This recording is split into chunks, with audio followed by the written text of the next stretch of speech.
Welcome, everyone. For those who are watching for the first time, this is a little weekly segment that we're probably going to try and get up and running.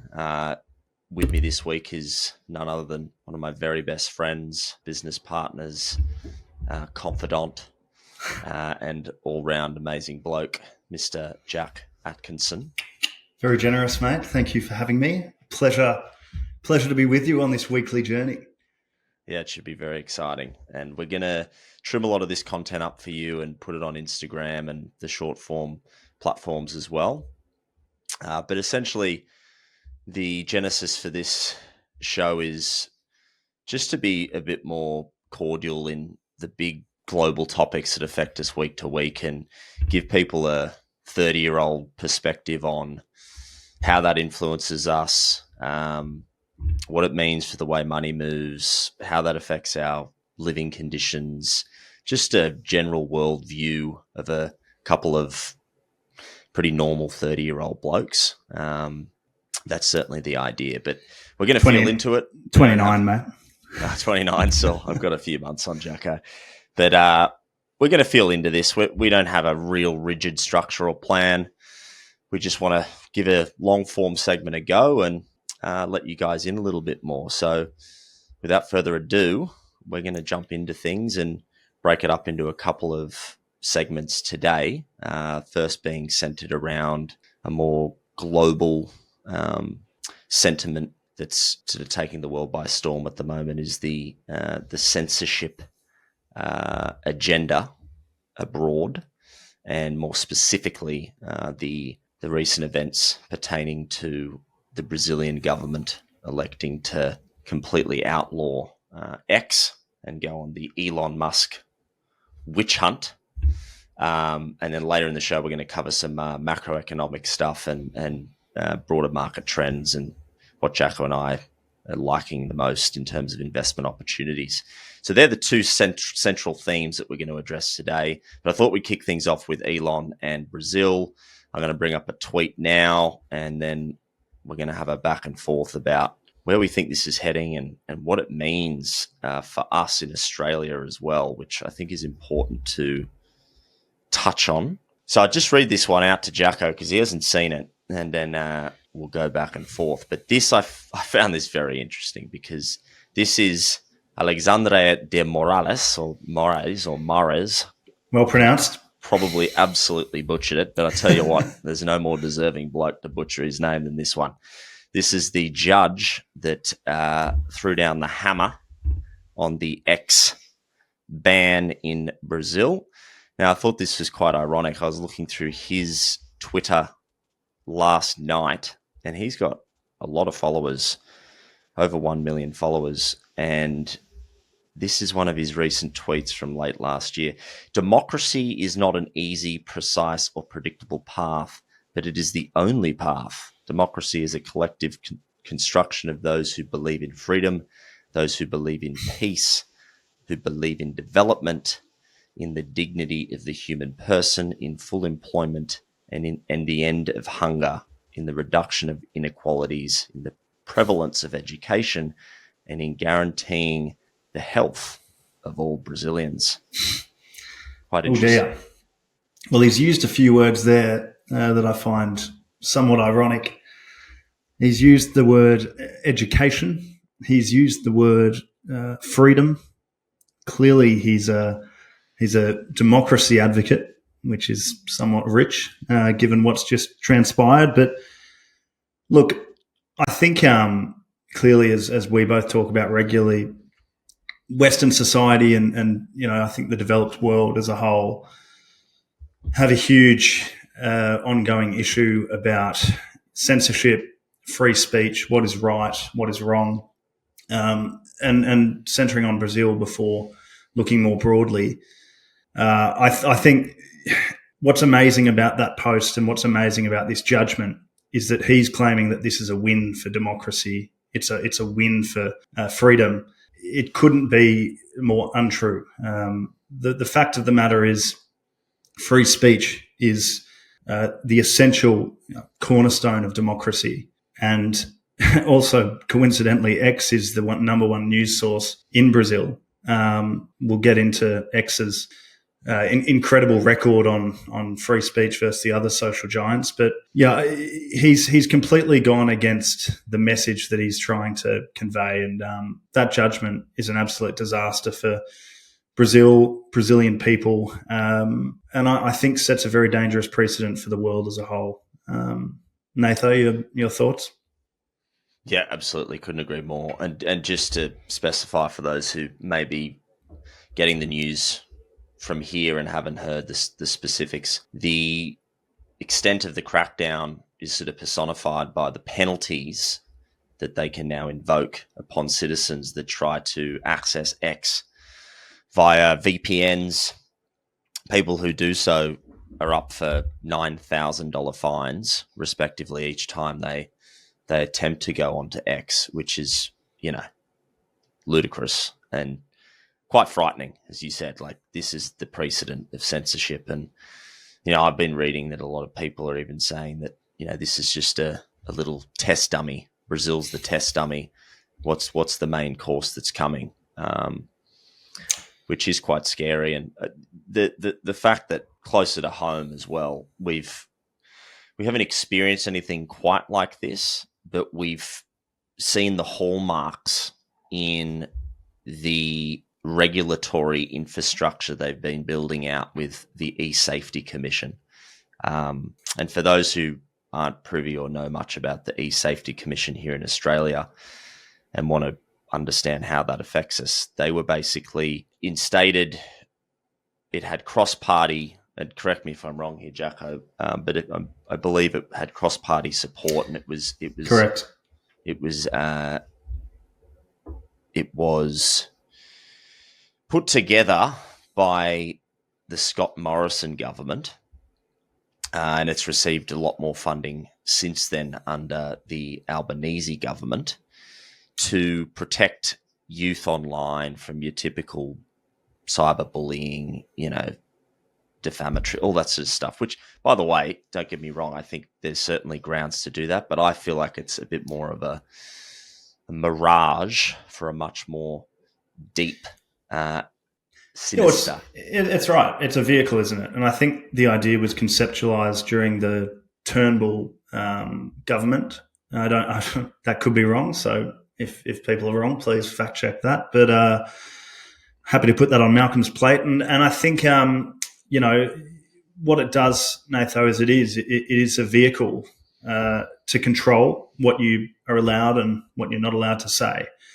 And as soon as we go into this territory where governments have any sort of influence and authority on what you are and what you are not allowed to say, I think that is territory that is extraordinarily dangerous. I think you start to live in an echo chamber, or certainly you start to make people feel extremely nervous about expressing their opinions. And to me, democracy isn't really democracy if you're forced to think, if you're forced to speak in a certain way. The E-Safety Commission, to me, it may well be a baby step on this type of trajectory, but it is a very dangerous step in the wrong direction. And I know we'll get back on course with Brazil, but yeah, I don't think Australians should look at what's going on and think we're immune to these types of problems, because it's not too far away, which is the sad reality. Absolutely. And just to hammer that point home real quick, I might just show the resume of one Julie Inman Grant, who heads the E-Safety Commission here in Australia. It's quite frightening, to say the least. So we'll just cherry pick some of the CV items here. But she used to work at Microsoft for 17 years. Important to preface, she is American. She's not Australian, so it begs the question whether she is also a problem, in my opinion. I completely agree. Whose interest does she have best interest does she have at heart? Then she's also been under the Jack Dorsey regime at Twitter, the Global Director for Safety and Privacy Policy Outreach. She's worked with the World Economic Forum, which is probably the most frightening one, for Global Coalition for Digital Safety. And she was under the Biden White House Gender Policy Council. So, yeah, important to point all that out because... No, it's I mean, if anyone's sensible about looking at that CV, there are a few very blatant red flags. I'm not sure when she left X, then Twitter, but clearly Twitter under Jack Dorsey was an absolute avalanche of corruption and collusion that went on. And so, frankly, some really, really scary stuff. And, you know, it is ironic that Elon Musk took over that particular platform, because I'm sure during wonderful e-safety commissioner's tenure, there was real silencing. They set a bar. It was a very, very poor bar for the silencing of certain opinions. And the intent may well have been good, Nath, if we're being generous, which we should be. The intent may well have been to protect children. The intent may well be to, you know, make sure that cyberbullying isn't prevalent, and that's all well and good. But when it's used as a political tool, which I think you and I would certainly argue it has been, then it's a nightmare. It's nightmare fuel, and it's, you know, again, I'm going to use that word dangerous a lot today, I'm sure, but it is dangerous. I'd go as far as to saying she is dangerous. Not sure the intention is malicious, but anyway, not a good CV and not a good record to date. No, and important we dissected that a little bit, because we're so often talking about these more global-facing censorship concerns. No one really elucidates the concerns close to home well enough, I feel. So I just wanted to touch on that. Now we'll steer back towards Brazil and the more global-facing concerns. Another fun tweet here that I wanted to show you, and then I'll get your reaction too, because it's a quirky question, but I've been thinking about it all day. And this is quite interesting. Let me know when you can see that. Got it. Yeah. So Starlink, only high bandwidth internet system that covers all of Earth, and it will probably deliver over 90% of all space-based internet traffic next year. And why I feel that's important, and I've seen a few Elon meme accounts the last couple days go hammer and tong on this. If they continue on this censorship path, do you think there's a world where Elon with Starlink could perhaps fight this fight on his own and allow people to just access the satellites and ensure that there's some sort of framework for free speech no matter what happens? This might be a rare instance where I'm not perhaps as optimistic as you might be on that front. Elon, off the top of my head, is either the first or second wealthiest person in the world as of today. Yet I still think it is very hard to thrive when the system, or systems in his case, are working together against you. I think that governments can defeat an individual regardless of how wealthy or powerful an individual might be. I think the government almost always wins. So I'm not optimistic that Elon could fight a winning fight in that regard. No. Interesting. And then Do where you? in Europe? I don't have the answer either. But I mean, from a technological standpoint, I could see him probably pulling something off like that. But we've already seen them seize Starlink collateral in Brazil. Yeah. I don't know the extent of it. I haven't read up on it enough just yet. But he then slung out a threat to see if I can find it here. Yeah, I'll bring it up. It's worth having a look at. I mean, he's fighting fire with fire. I mean, Elon's clearly taking center stage here, pre-election as, look, I'm not a force to be screwed with, essentially. But I found it interesting that he would sling a tweet out like this. Let me bring it out up here. Let's have a quick read of that one. Just a direct backhanded slap. This is obviously in reference to the Venezuelan president, but saying that, look, if you keep stuff up with my stuff, I'll do this to you as well. Yeah. Yeah. I mean, look, one thing I know we will talk about regularly is Elon Musk's role, responsibilities, power, influence, etc. But I'll be the first to put my hand up and say that pre-Musk takeover of Twitter, I was a staunch critic. I thought he had a certain Kanye West erratic nature. Let's just put it that way, which I thought was odd, and I didn't get positive vibes from Elon. If we're going to talk vibes, Kamala Harris style, I thought Elon was an oddball and just exceptionally smart, but not my cup of tea. However, since he's taken over Twitter and what he's done for free speech, seemingly with exceptionally pure intention, and people will probably, the far left will probably think that's a crazy comment, but I think intent is pure, and I think he's fighting an extraordinary fight at the moment. I think he cares deeply about democracy. I think his view on the world is more astute than most. And I think he has a very good lens as to the way in which we need to go forward in order to thrive, particularly in Western society. So, yeah, I've done a full U-turn on Muskie or Elon or whatever we want to call him.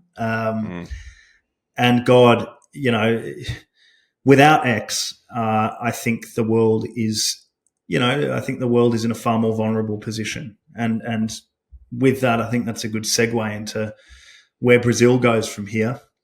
I mean, Natho, I'm not sure how on top of Brazilian society and politics you are, but how does society function when essentially information is distilled as per the government's liking? Well, it's beyond Brazil specifically. As I said, a lot of the political commentators I listen to are saying this is, it's just an entree to the main course. I mean, we've already seen the power of censorship. I mean, it's public knowledge now. We used to sit there post 2020 election and people would say speculate. I knew all along it wasn't speculation, that there was election interference. That's now common knowledge. We have Zuckerberg coming out last week admitting to the fact, as well as suppressing COVID-related information. So we're already seeing the results and the damage that censorship can cause, and on a global stage. Now, how does Brazil specifically combat it? Well, I don't have the answers to that at all, because I don't know Brazilian politics in depth enough. But what I can say is that it's certainly a frightening prospect if they're willing to completely cancel what is probably the most shining beacon of free speech on the internet, other than Rumble, which will probably also start to come under scrutiny. Already is. Yeah, I read something about the Rumble. Yeah. So Rumble is actually going through the same. It's basically under the same sort of attack as X is currently experiencing. Yeah, which is frightening, because look, the reality is that an Elon-backed company can probably just run at a loss and have advertising cut off and resource restrictions in perpetuity and still survive. But that's a very rare company, because you've got, second richest man running it. But it really doesn't provide good grassroots, this new ethos for emerging companies to ever survive or get a look in. as we move into the future. So I don't know what it means specifically for Brazil, but it certainly leaves me with concerns for the rest of the world. What do you think happens from here? And more specifically, how do you think this plays into the upcoming election? And do you think it will affect the upcoming election? Well, I think you're right. I think the biggest story is, I mean, I really feel for the people of Brazil. And as a slight, I'll just veer off into a slightly different direction. I was in Brazil earlier this year at a conference, and I had the opportunity to talk to several local Brazilians, all of whom that I talked to were deeply concerned, deeply frustrated by the consistent corruption. If you look close to the Brazilian border at an Argentina with Javier Milei, who, I'll make no secret of the fact I'm a major fan of, he's done an extraordinary job weeding out corruption, weeding out collusion. He started all of his work on that premise that Argentina could not prosper unless they got rid of, they got rid of the root of the problem. And the root of the problem is corruption, collusion, control of information. And that's exactly what the Brazilian government currently are working so hard to achieve. Not only are they colluding, interfering, taking away their people's number one news source and censoring basically an entire opposition voice, but in so doing, they're really corroding the fabric of society and restricting any chance of prosperous, free. What are those words that judge used? The right education, freedom. No, you're spot on though. Yeah. I saw something today. He's already curbed inflation. The Argentinian leader. So massively. Yes, you bang on, and it's what's required in the US as well, to be frank. But look, that's well. Let's have a quick look at the US election. So today you had a former Clinton, very senior Clinton advisor, Bill, not Hillary, admittedly, but you had a very, very senior Clinton advisor calling for Elon to be jailed, which is an extraordinary comment from someone that was so senior in a White House administration. But I do think, Nath, Brazil has set the tone, and I think comments like irresponsible, really harmful, dangerous comments will be, in regular supply from here on in. And I think the irony is that X is the only social platform with significant influence that takes community notes seriously, that actually likes to fact check, works quite hard, has invested quite heavily in making sure that the public know what is factually correct, what is truthful, and what is inaccurate, what is misinformation, disinformation.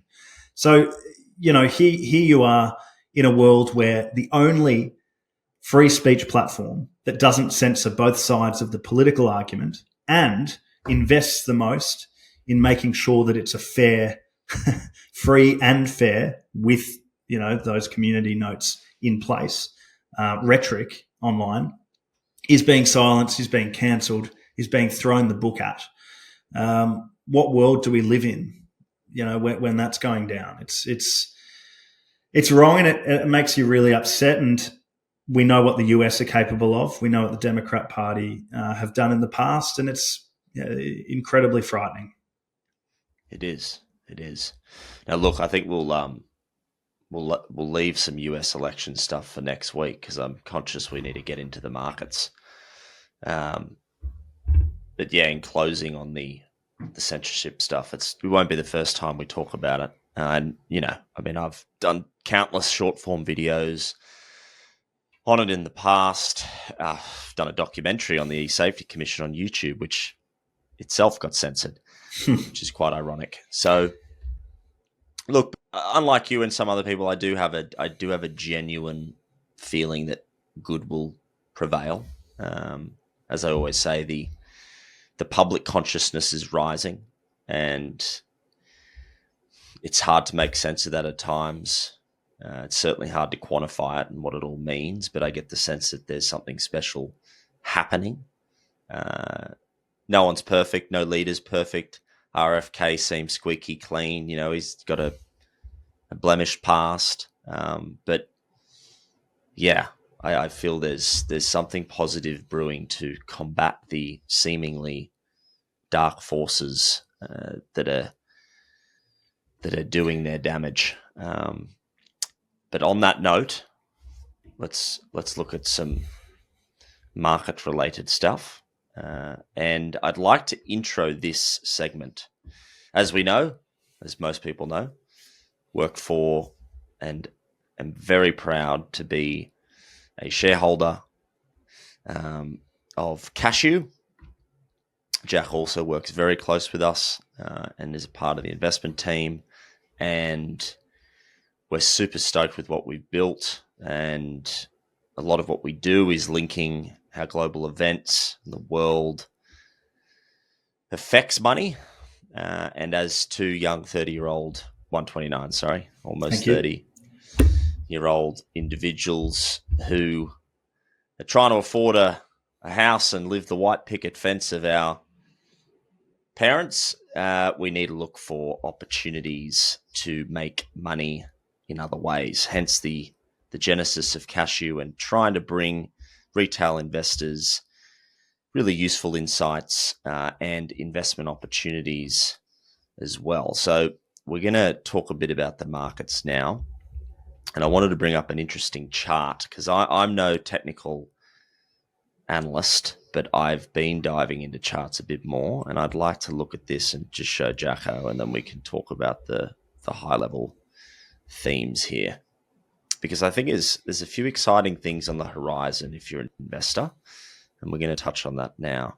What we're looking at here is something quite interesting. We've got a few charts happening. In the top section of the screen, we've got the S&P 500. An indice that we're all very familiar with. It's just a benchmark that a lot of people look at, and we know that it has good returns year on year for a long time. The yellow line on that same chart is the global liquidity. So basically, the money moving around the world, the issuance of bonds, and basically just the general cash, the cash moving around. Now, we know that's heavily controlled by the Federal Reserve here in Australia, the RBA, et cetera, et cetera. But what I find quite interesting is the patterns that emerge here. Now, there's three lines. Let's see if I can sort of zoom in a little bit here that I've put in place. The first line is around the GFC, and the second line is COVID up here. And then the third is where we are now. Now, why this is interesting is because every time, and down the bottom, important to highlight, this is the interest rates of Australia in green, the US in red, and Europe in blue. They're the interest rates. So you can see we're sitting up at 5.5 in the US, 4.35 here, 4.25 in Europe. There's a clear pattern that emerges as we're leading into the GFC back here in 08, 09, 07 really through 08. Interest rates were sort of steady, between the three areas, 5 to 4% or whatever. GFC hits, interest rates get cut, and if you see down the bottom there, liquidity gets injected. Good investment opportunity. We know what happens from there with the rest of the market. Next time we see something similar is COVID 2020. Interest rates were starting to move back up before COVID. COVID hits, cut interest rates. Liquidity spikes, as you can see in yellow, and in complete correlation, the market recovers in response with the liquidity injection from the necessary authorities. So what I'm showing here in long is that where we are now, we see a very similar spacing proportional to what's happened in the last two incidences. This little gap emerging between global liquidity and the price of the indice. A lot of people have speculated there could be a crash, there could be this, whatever. There could be in the short term, but my hypothesis here for the market is that we know that interest rates are going to get cut. It's been widely documented that the Fed are about to do so over in the States. The RBA here in Australia are also under increasing pressure to do it.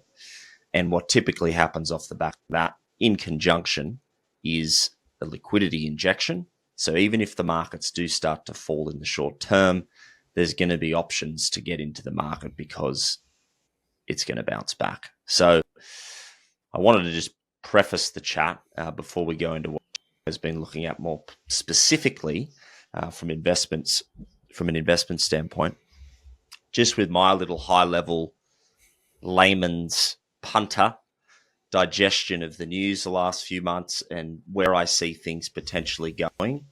I thought this was a nice little illustration of where things sit and the fact that we're on the cusp of interest rate cut here, and that usually spells good for money coming back into the markets.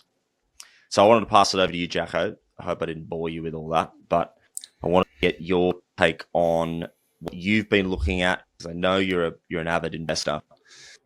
What you've been looking at specifically, what excites you, and some particular investments that you may have committed capital to. Well, this probably won't go down all that well. But I happen to be in the doom and gloom category at the moment, Nathan. I listen to, particularly on global share markets, I do have a few very trusted advisors that I'm lucky enough to communicate with on a near daily basis. And we touch base about state of the world, key decisions regarding critical issues like inflation, interest rate type issues, and I do believe a correction is coming. I hesitate to call it a crash, but I do think that there's been a little bubbliness that's been prevalent probably for the last year and a half.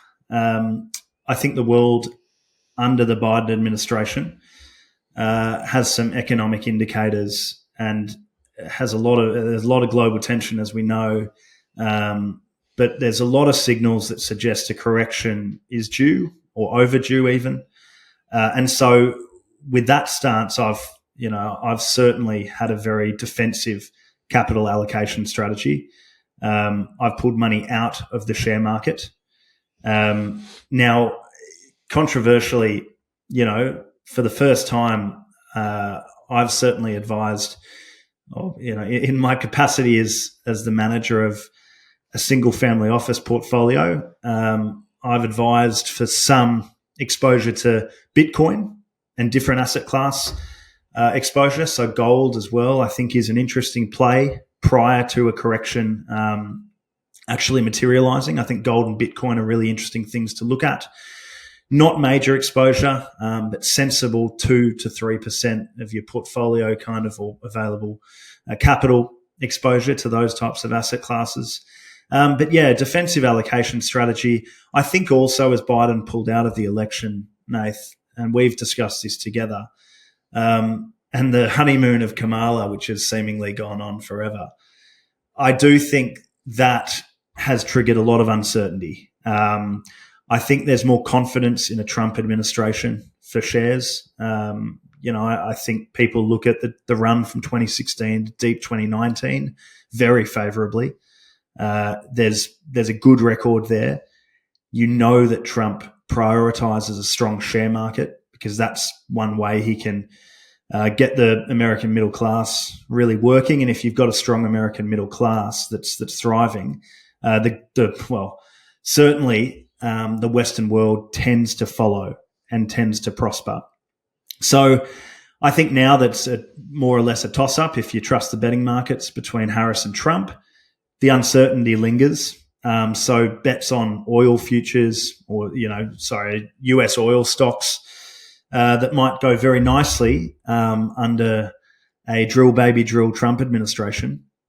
I don't think you can look on as favorably. I don't think you can look at companies like Ford and GM, which again, putting the two and two together would have gone very nicely under a Trump administration. I don't think you can bank on that result now. So, yeah, pulling back shares because of the uncertainty. Very smart. And thanks for elaborating on that, Jacko. And to be clear as well, I'm not a doom and gloom. I mean, I'm more a John D. Rockefeller type of guy. When there's blood on the streets, it's a great time to buy. You just got to buy the right types of things. So I do agree there will probably be a correction, but I want to pull something else up that's quite interesting now that you mentioned that you've given yourself some exposure to Bitcoin, and then it'll dovetail into what I've been looking at, which is actually quite similar to what you've looked at, but a more expansive crypto portfolio. Because I pulled all my money out of my ETFs and individual stocks about 3 or 4 months ago and got cash heavy. But in good news on the Bitcoin front, I found this really cool little comparison a while back that I'll share with you and share to the audience. And I think you'll find this quite interesting.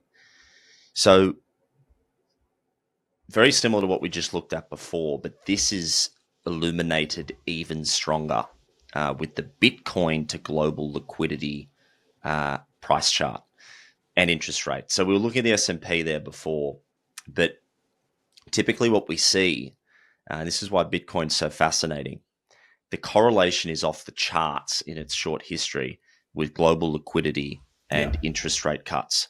So what we see is that when it first boomed, back around, 20, March of 20 during COVID, rates fell off the cliff, liquidity got injected, retail investors had more money than they ever had. They looked for, alternate asset classes, which is Bitcoin and other cryptos, and we see the price subsequently skyrocket, which is fascinating.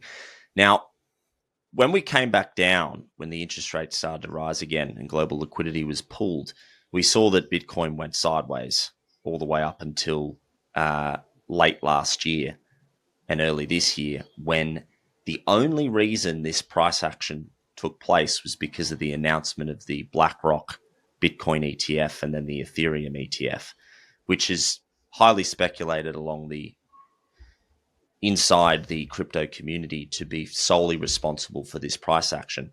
And if that hadn't happened, we probably would have gone sideways along here with, let me see if I can get a little pencil happening here. Yeah, sideways along there in conjunction with the global liquidity. But what's quite exciting is that unlike the stock market, this pattern's a bit different, because if Bitcoin has been going sideways with liquidity being low and interest rates still high, then yes, there may be a correction in the stocks, but when Donald Trump, who's very pro-crypto, and to your point around Dems or Republican, Bitcoin and crypto has got bipartisan support now, which is also very interesting. So you're hedging your bets. And from the pundits that I look at and the people that I listen to every day, they see quite an exciting opportunity as rate cuts start to kick in and liquidity starts to go up. We're going to probably see, a lot more price action for Bitcoin. So just thought I'd point that out because I think it's worth pointing out, and not many people draw those comparisons to the similarities in the charts and very important metrics, rates, global liquidity, things that I've just sort of started to draw on myself. So just thought I'd... Good analysis, Natho. Totally agree with that stance. I think the patterns do indicate that, I'm not sure if probably the first time I've ever said this, but I think that the patterns do indicate that it's a sensible time to invest in Bitcoin or increase your exposure to Bitcoin. Because as you say, clearly, Bitcoin has proven multiple times to be a successful hedge against inflation. When cuts are made, Bitcoin has typically surged quite nicely. So I think, I do think it is a sensible time, a more sensible time perhaps, to get on the Bitcoin train. And the tailwinds are really strong. Like as you say, bipartisan support for Bitcoin. Again, I think it's quite obvious that a JD Vance and Donald Trump ticket is a far more lucrative outlook if you're holding or hodling a little Bitcoin. But it's an exciting time given the metrics, and it's an exciting time given the tailwinds to be a Bitcoiner or whatever people call themselves. That you don't want to be a Bitcoin maxi, Jacko, because this would be my final point. What is a Bitcoin maxi, Nate? Well, it's basically just like a fanatic, a Bitcoin fanatic. But yeah, I'd like to, just because I've got my ebook out there and I've got a lot of videos on it as well. My analysis on where things are heading with the crypto landscape. I think this sentiment that we're talking about, in my opinion at least, is very short to medium term. This is probably a 1 year to max 2 year horizon for Bitcoin, because as soon as utility tokens that have real world use cases start to kick in with the banks like XRP, XDC, XLM, and HBAR, these tokens that are spent the last 15 years embedding themselves within the infrastructure of global trade and global finance, the money from currencies that have speculative value that don't actually have utility will start to flow into the utility tokens. So in the short term, the horizon is good, because as long as your BlackRocks and your big boys are in, it's going to go well. But what you don't want to do is be the exit liquidity for the big boys, because that's what they're going to do one day. There's going to be a rug pull event where the rug gets pulled. And I don't think it's ever going to, go to nothing. I'm not saying that. I think Bitcoin, it holds its value as the digital gold. I think it always will, but I don't think it'll achieve some crazy prices this next bull run. I'm convinced of that. It could even, speculatively, definitely probably could go 3 to 5x. That's the upper range. I don't know what the lower range is, but I know it'll definitely go up. That's in the medium term. I don't know what's going to happen in the very short term. There's too much at stake, too many geopolitical events. But as I said, we'll probably spend an episode next week or the week after deep diving a little bit more into utility-based stuff, because it's something I'm very well read on. Jacko's been getting his head around it a little bit more lately. It's a very complex topic to unpack, because it's essentially moving the world from horseback people to car and roads, and no horse shit on the side of the roads, to proper roads and infrastructure. It's a very, very transformative and different sort of topic to get to unpack. So I just wanted to end that Bitcoin sentiment with that from my perspective. And then we can look at the more utility based stuff in future episodes. But just to round out, Jacko gave you guys a bit of insight into where he is with his portfolio. I'm making it crystal clear, I'm also quite against having heaps of money in stocks at the moment. I'm not. I mean, I've got a couple of speckies, just speculative ones that I've got some money in, but nothing crazy. And very heavy on moving into bets hedged, so to speak. Things that are out of my control can't affect my portfolio, essentially. No, it's a good time to have cash. I think is definitely something we both agree. It's also a good time. It's a good time to be ready to capitalize, because your Rockefeller quote about blood on the streets, I think the time will come soon.